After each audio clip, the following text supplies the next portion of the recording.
Go on, Tommy Bowe, you beauty. Lions. No, hold on. Pacifica. Got the Pacifica scarf on here. Brilliant. You are straight off the back of coming in from the FNP game, First Nations in Pacifica. I've literally had to listen to Ian Evans, like Dan Herbert. Who's the fucking who's the head of Australia Rugby again? Phil Waugh giving a full-on talk about how important this game is. I literally come straight from the stadium. Yeah, it was there. You haven't come straight from the stadium. Be honest, where have you come from? It's half 10. I'm literally. You messaged me, right? We're ready to go. As I sent you a picture, I was up with my mate Shane with a pint in my hand. You did. I was like, "What now?" Good on you. So welcome along to the dressing room. The dressing room. We're in the dressing room. And Cork, one happier than the other. Jeez, Tommy, did you see the result of the hurling? Oh, Jesus, I saw it. Oh, wow. There's a few Cork heads over here and are not happy. I actually, because it was on the middle of the night, so I didn't get to see it. I just woke up to the result. Whew, jeez, some result. Oh, wow, yeah. Jeez, we got handed our ass. You're hurting. Yeah, it is. It's that kind of near embarrassment bit. Obviously, we know better than anyone you'd feel for those players, but it's mad how a whole county can, it's like there's a little depression around the place. You know that way? Oh, wild. Oh, listen, it was there for you. But anyway, shocker. So I suppose a little bit like Australia last week, man, after that first performance. You know, they just didn't turn up, Australia, and it was a bit, it was flat. Honestly, it was sad. The build up, Donncha. Like, I went to the Lions Den, had to do a bit of work at the Lions Den, which is this huge big theatre, and you probably saw the pictures. I've seen them all chanting like videos. Honestly, Lions, honestly, over 5,000 people in this room, and I'm there up on top of the stage with Scott Quinnell and Greenwood. And, trying to you've won the lotto.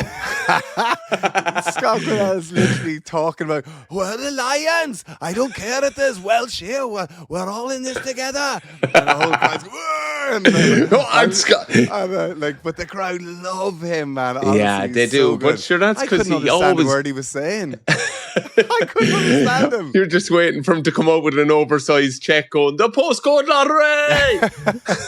Man, there's so many Welsh over here. There are always many Welsh tourists. It's unbelievable. But I didn't know that until the tour in 2005. And what actually happened, say, I met a group from Caerphilly, right?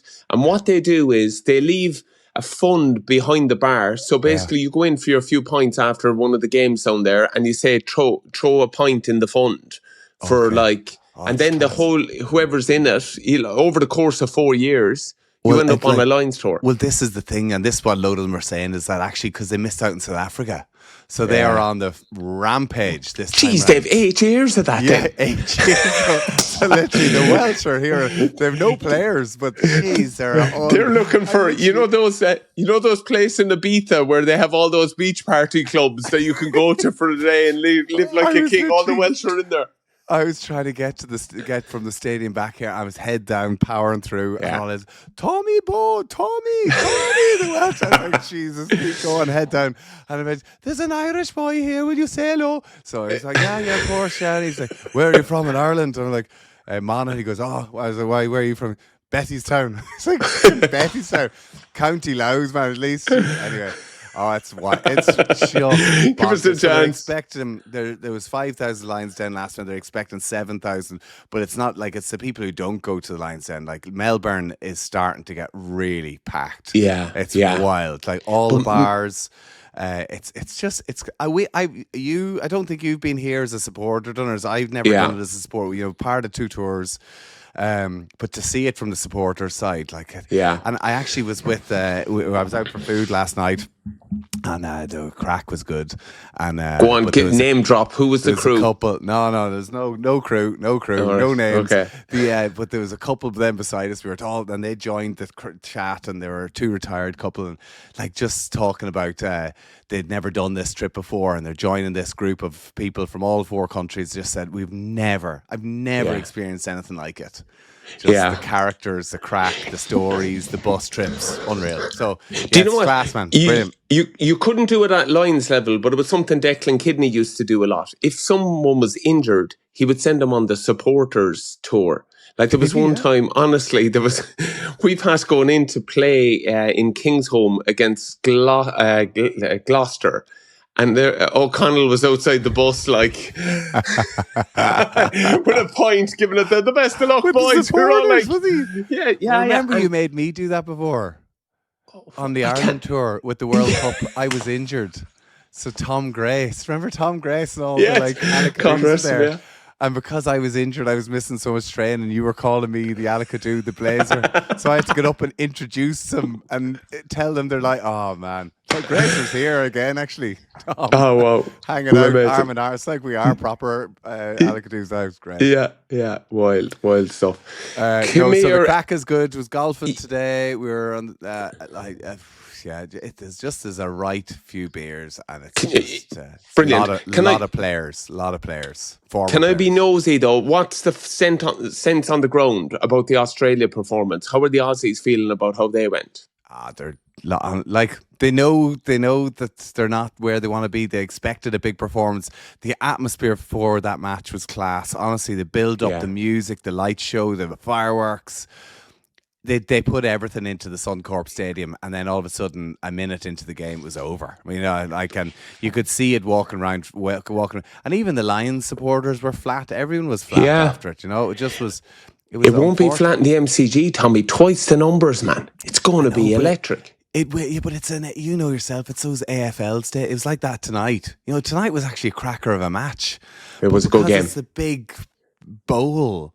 You're so far away. You can't even see the game. It's so far away. So there's so many people, but it's hard actually.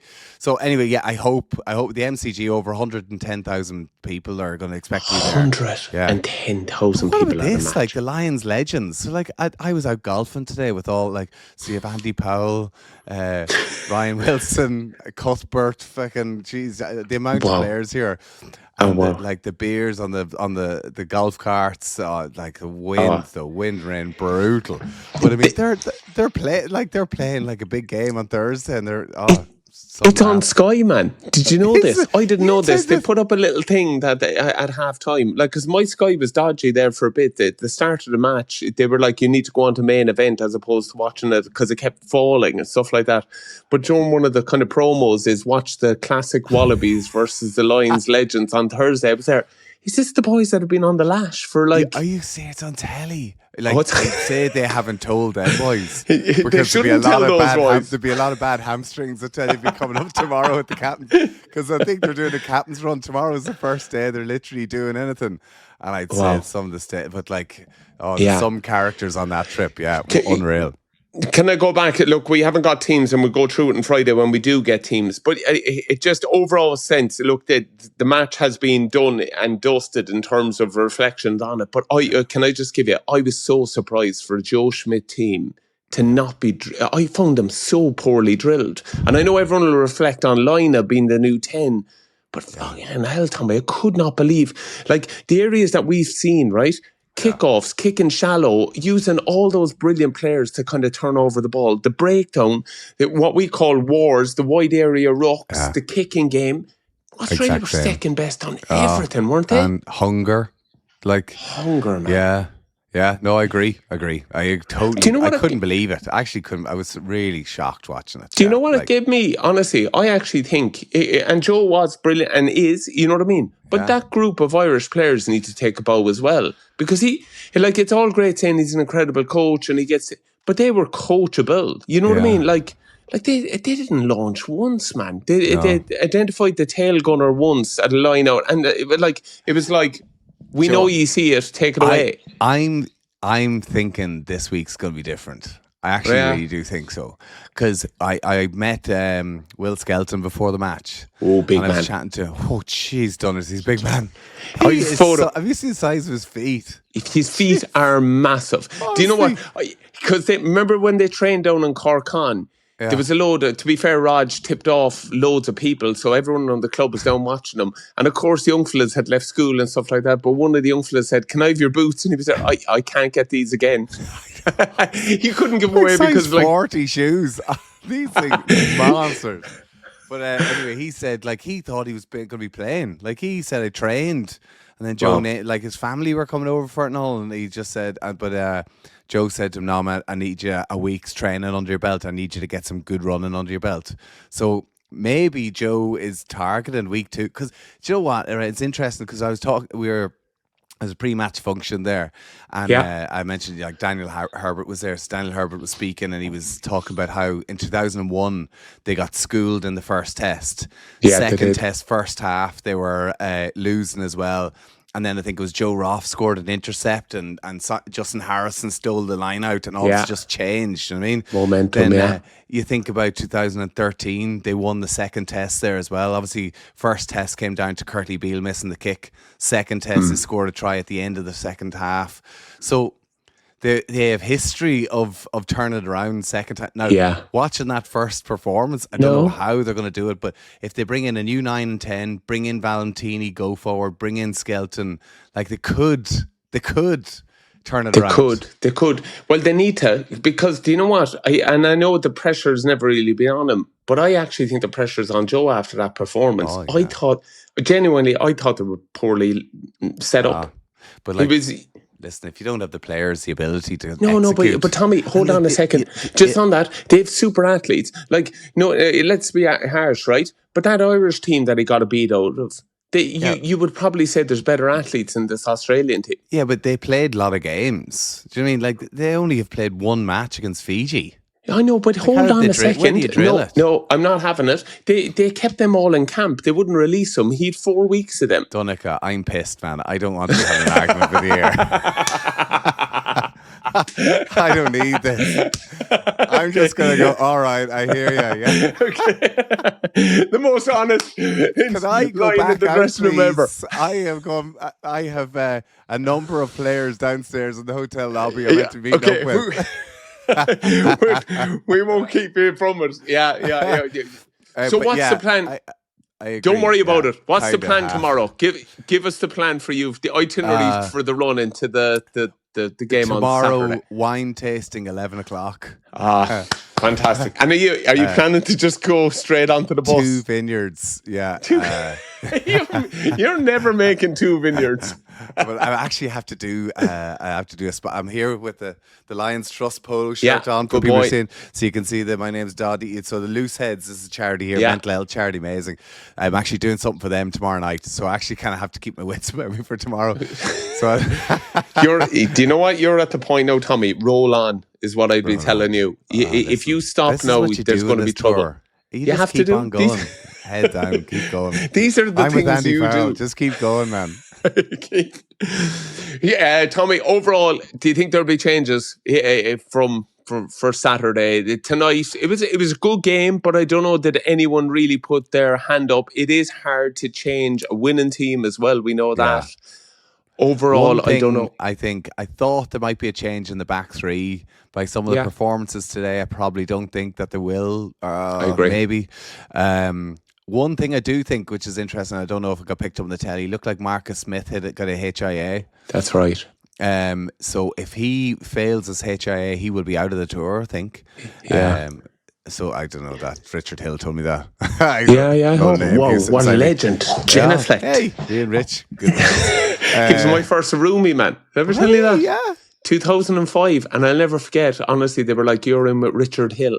And like, honestly, hero in our house growing up with Richard Hill. I remember ringing my brothers. I'm there in room with Richard Hill. Like, they were like, get him to sign something. I was like, I can't ask him. Well, listen, you'll get a kick out of this. He arrived late because there was a crash on the motorway. We were meeting in the Vale and he arrived quite late. And I was there like, I can't be asleep when and then I started all overthinking. I was there, if I stay up, will he think I'm a joke shop for not going to bed? And then I was just sitting on the bed as he came in. I was there, hello, Mr. Hill. How are you, Mr. Hill? But I got on so well with him. He really sound. Lovely and then the next day he was there, come on, we go up and get a cup of tea and have a chat, right? So there I am, hanging around with like Johnny Wilkinson, Matt Dawson, all these, Neil Back, all these English beauties. And Paul O'Connell passed, he was there, what the He's like, we're not even here 12 hours, man. And look at O'Callaghan with all the English fellas. I was like, would you like cream on your crumpets? Richard Hill, legend. Yeah. So anyway, I have a conspiracy. I'll give you one. Marcus Smith. If he gets injured, who's going to come in? Farrell on the bench along with Jamie Osborne, I thought was fantastic. I agree, and I see that. Yeah, definitely. It was a bit unfortunate for Gary nearly getting so much time, wasn't it? Well, you knew that, exactly. And even Joe, was interesting seeing Finn Smith coming off early ahead of Owen Farrell. Yeah. Do you remember I was actually telling Richard Smith about your story with Nathan Hines? No, not you. Nathan Hines, go back on. We got the wrong one. Go back. Shit. Because I think there was a bit of that tonight, wasn't there? But Morgan, did Morgan come off instead of Josh? Yeah, exactly. It's the small things that keep you going. Who's going to know? So what do you think? Go on, give us your conspiracy. Who's going to change? No, I think that's a good call. Even small things that you read into, but this is a terrible thing to say, but when they showed the dressing room before the match, Osborne, man, he's podcast. No, inside our podcast, but the camera shows in there. Yeah. Osborne's a monster, man. He's so tall. He just top off and one big bang. You could play handball off his back. He's limmy. He's that kind of John de Villiers kind of. Yeah. Yeah. It's just he doesn't start all the time. So he actually came on. People are kind of going, who's that? That could make him the perfect man if Marcus Smith's out. He's the Swiss Army knife. Some player and plays, exactly, centre, wing, full back, cover everything. Yeah. Perfect guy for it. There we go. Get on the Irish goggles. They're Osborne straight in. Start him. Osborne straight in. I think Sam Prendergast is coming. No, Jack Crowley's coming over as well. There you go. Get him in for the last 10 minutes.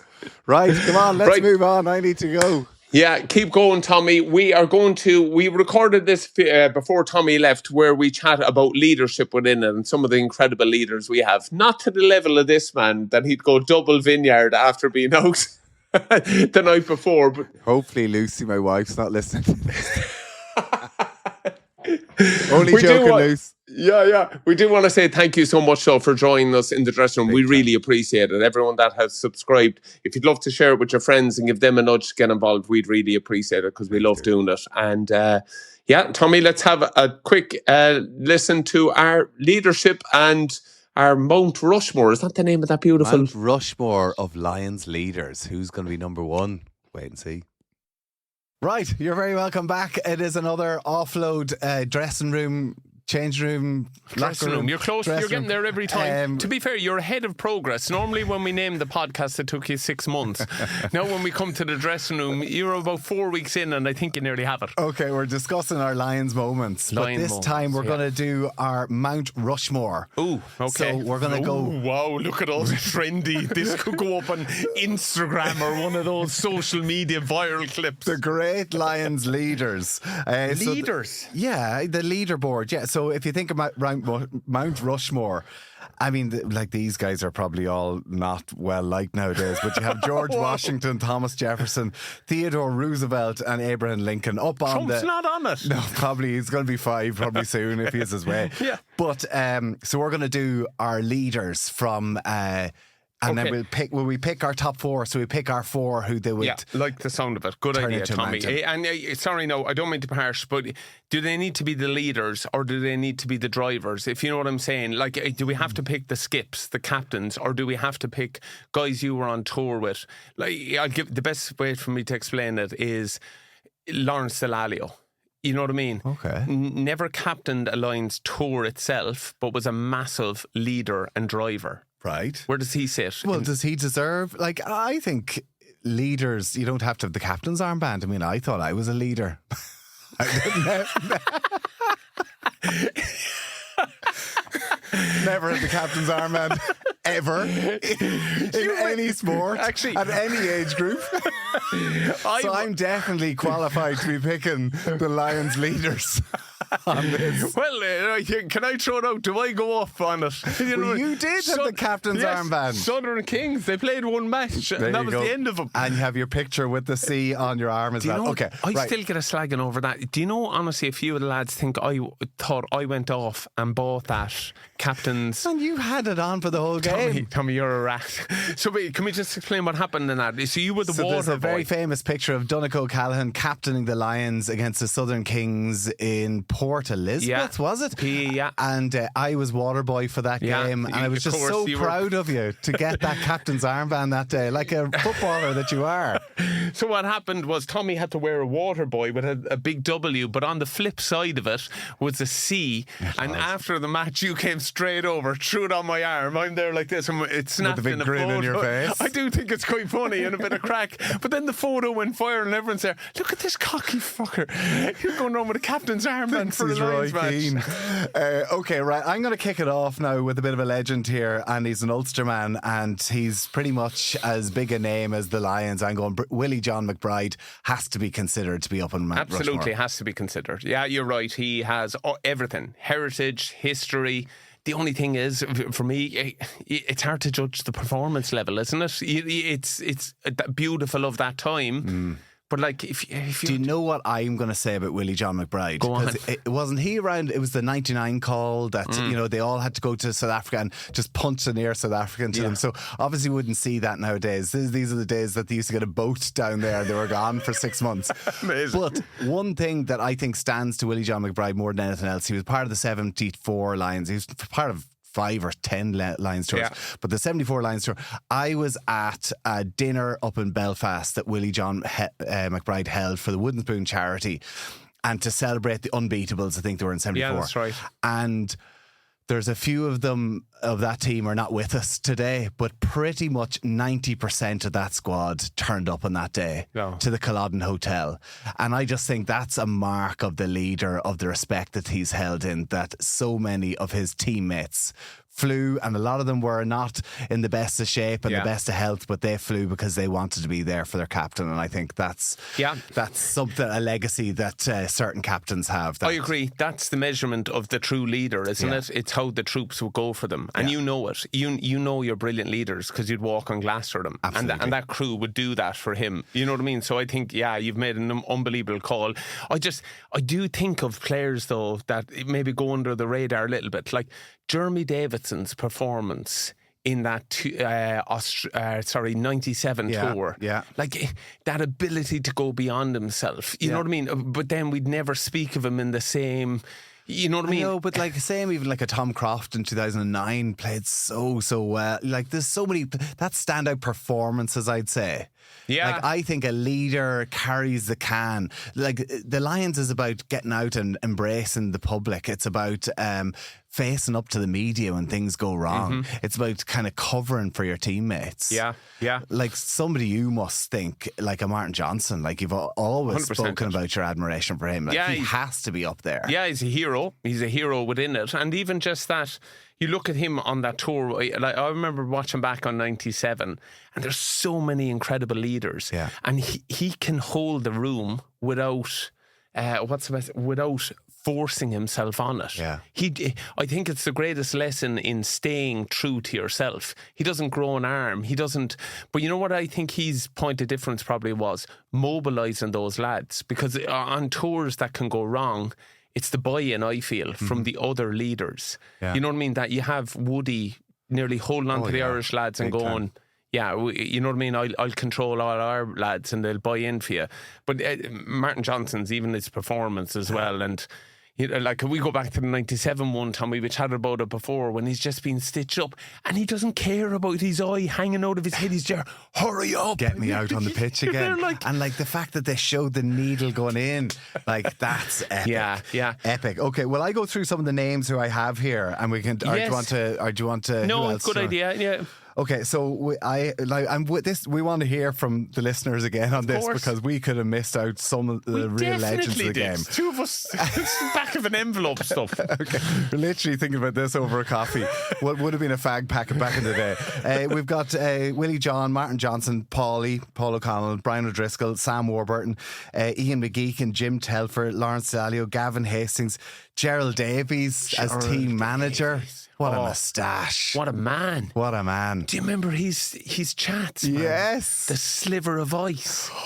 Oh, just incredible. Like, because people don't understand, the manager has quite a role in terms of all the stuff that goes on around it.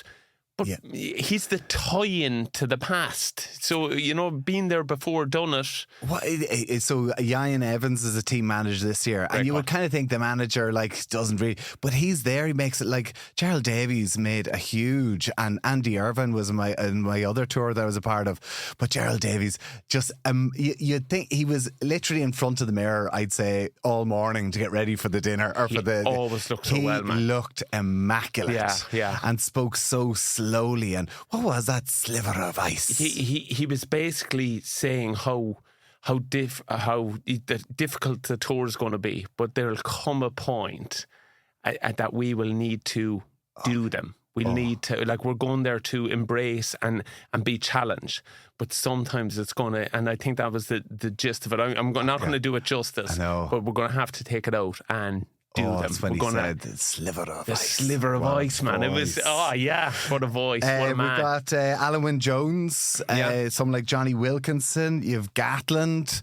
There's probably so many more. We're missing so many more here. Well, actually, it's so funny bad, you mentioned it there, and I'm just thinking about those kind of greats. But on our tour in 2005, Bill Beaumont was the team manager, and absolutely incredible for that touch point, keeping an eye and looking out for everyone else and looking out for people's families. I knew, because that was a different type of tour, you know what I mean? And not everyone was on the wave of going, so he'd be checking in with you. How are you fixed now? When's your mom coming in? The little things like that, and deeply caring. Makes a big difference whenever you're away from home for so long. But I'll never forget one of his speeches against Manawatui down there. We played against them. Simon Shaw nearly scored the most amazing try I've ever seen off a kickoff. He just basically caught the ball, and it was like under 14 against under 10s. He just ran through everyone. But afterwards, Bill made a brilliant speech about how the last time they toured down there, that a window got broke in the clubhouse, and then the president from the club got up and said, well, that's not necessarily right. What actually happened was, and I remember looking at these brilliant stories, these brilliant times that live on because of great people. So good. So good. He was an incredible man. Another one I was thinking of, say Sam Warburton, who captained the Lions on 2 tours. Like a young guy, I think he was a first-time Lion, and to go and captain a team that had O'Driscoll and O'Connell in it. Can you imagine how intimidating that must have been? Honestly, because, and to be fair to Sam, and he would probably agree with this, and like you said with Jono, with the likes of a Keith Wood and other, like Richard Hill, unbelievable leaders there, Sam probably relied on Paulie and Dricko to help. And I actually think Paulie was a massive part. He was the captain in 2009. Sam came in as captain in 2013, and I think relied on Paulie an awful lot, and Paulie was fantastic in that. But for Sam, he just was the ultimate professional. He had Warren Gatland there, who knew Warren would say, climb that mountain, and Sam was like, how fast can I go? I always remember we were heading out on the piss, and it was the night before a match, and we were looking back, and you had George North and Sam Warburton, night before the match, this is what we do. We dunk our protein bars into the milk. You wild fuckers. Jeez, this is what the Lions is all about now. But actually, go back to Willie John McBride forcing his 12th point with Bill Beaumont.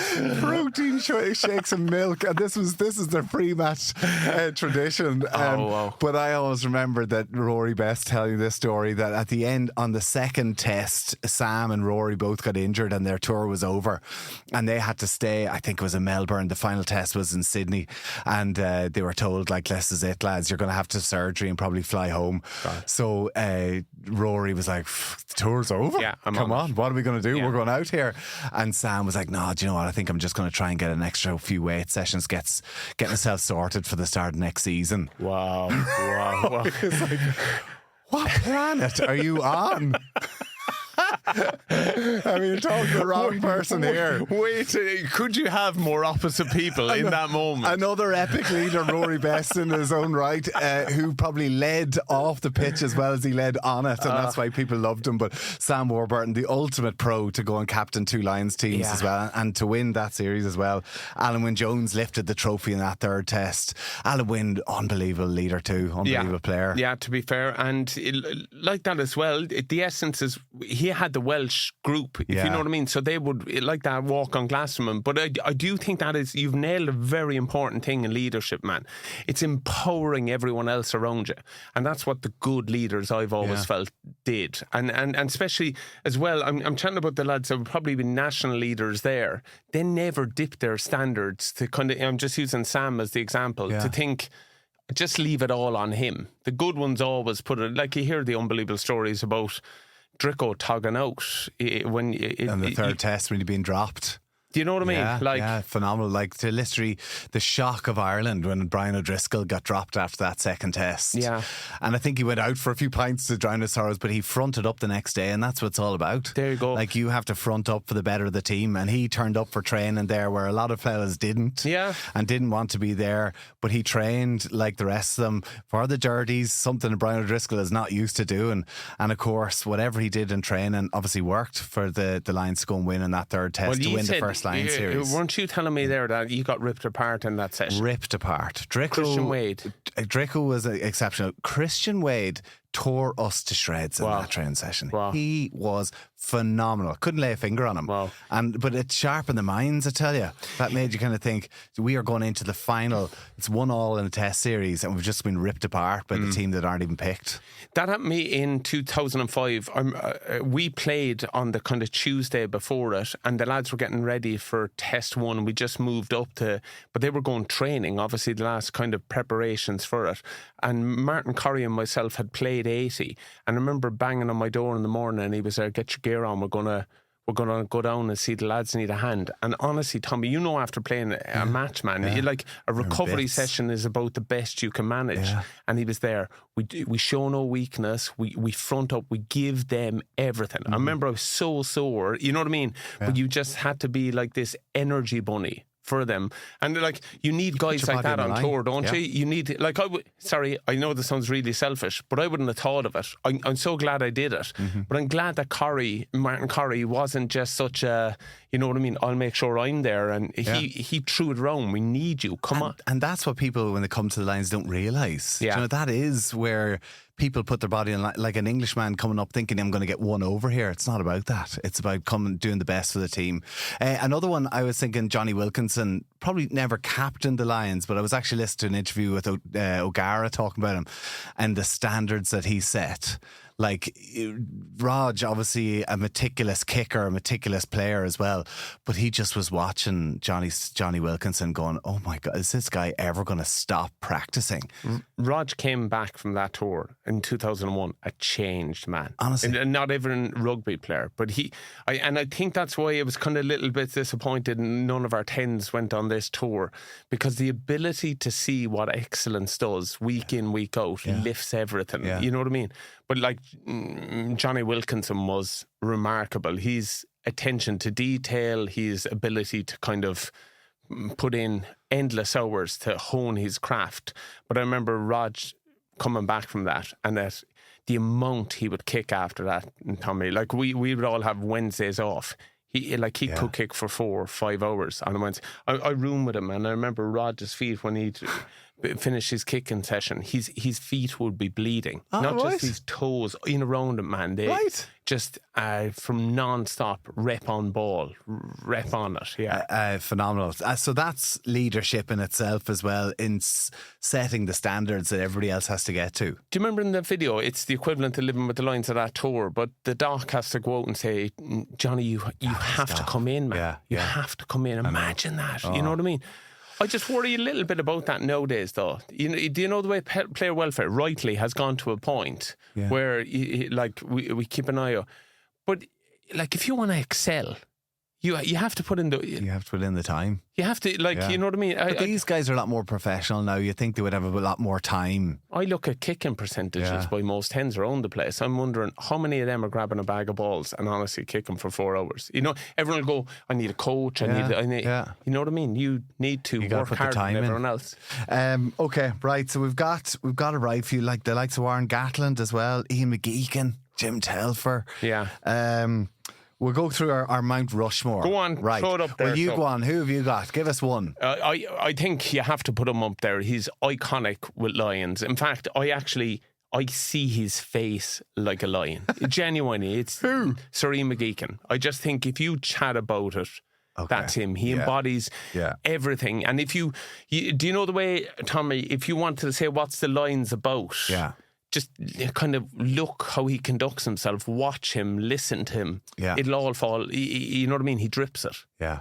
Okay. Yeah, absolutely. Listen, I love Geach. I mean, and in terms of taking the game to professional standards and having a coach like Gats there alongside him, but to be also bring it back to a bit of old school values and talked all the time about to bond is the most important thing to do on this tour. If you guys bond like 4 countries who hate each other coming together to form one team, whatever else happens on the pitch it doesn't matter. Agreed. So and the memories and the friendships you have from that. So McGeechan is up there on Mount Rushmore, right? You got to put him there.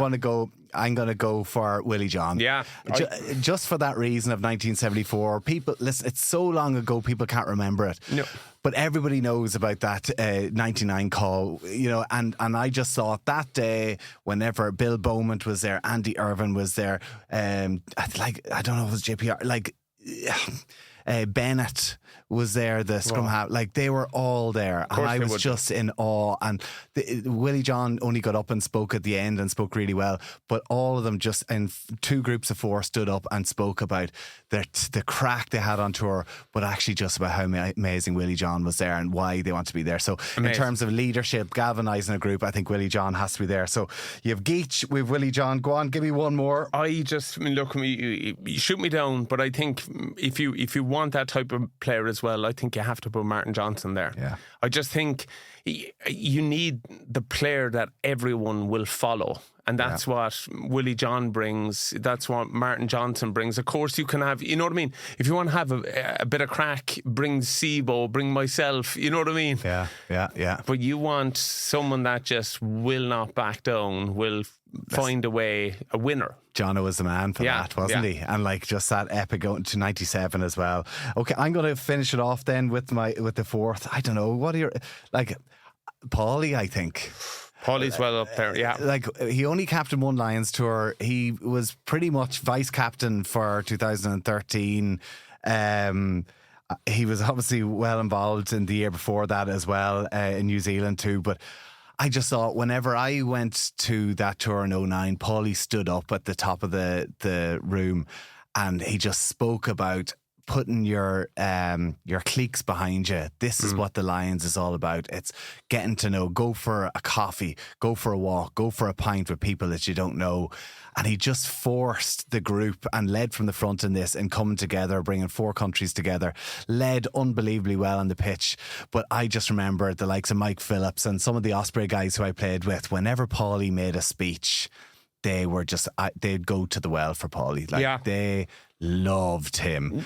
And you even see it now with Ireland. The players just love him as well. And I just think that Paulie is right up there with one of the greatest Lions leaders of all time. Look, I can't disagree with it one bit. You're speaking to my DNA there when you chat about him, like Mike Phillips, like all of them. If a fella calls to go to battle, I know this sounds a bit sad and a bit loserish, but in the situation still in my life now, I always think, what would O'Connell do?